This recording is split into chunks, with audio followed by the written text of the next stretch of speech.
இனிமே கண்ணை மூடிட்டு கடலை எண்ணெய் வாங்கலாம். ஏன்னா மந்த்ரா கடலை எண்ணெய் இதயத்தின் தயாரிப்பு. வறுக்க பொரிக்க ஏன் எல்லா சமையலுக்கும் மந்த்ரா தான். மந்த்ரா கடலை எண்ணெய், அபார ருசி, ஆரோக்கியமான உடல் நலம்.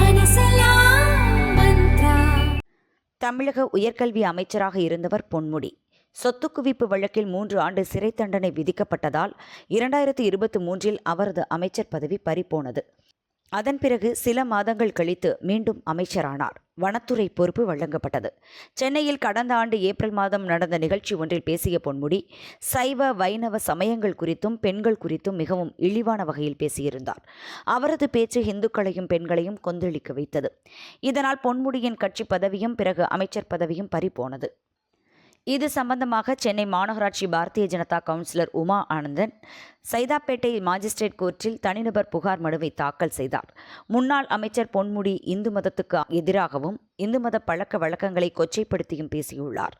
அவருக்கு எதிரான இந்த புகாரை விசாரித்து மத ரீதியாக பொறுப்புணர்வை ஏற்படுத்துதல், மத உணர்வுகளை புண்படுத்துதல் ஆகிய பிரிவுகளின் கீழ் அவரை தண்டிக்க வேண்டும் என உமா ஆனந்த் வலியுறுத்தியிருந்தார். இந்த புகார் மனு எம்பி எம்எல்ஏக்கள் மீதான வழக்குகளை விசாரிப்பதற்காக நியமிக்கப்பட்டுள்ள ஜார்ஜ் டவுன் மாஜிஸ்ட்ரேட் நீதிமன்றத்துக்கு மாற்றப்பட்டது.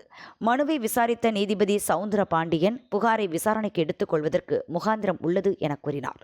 மார்ச் 24ஆம் தேதி விசாரணைக்கு கோர்ட்டில் நேரில் ஆஜராகும்படி முன்னாள் அமைச்சர் பொன்முடிக்கு சம்மன் அனுப்ப உத்தரவிட்டார்.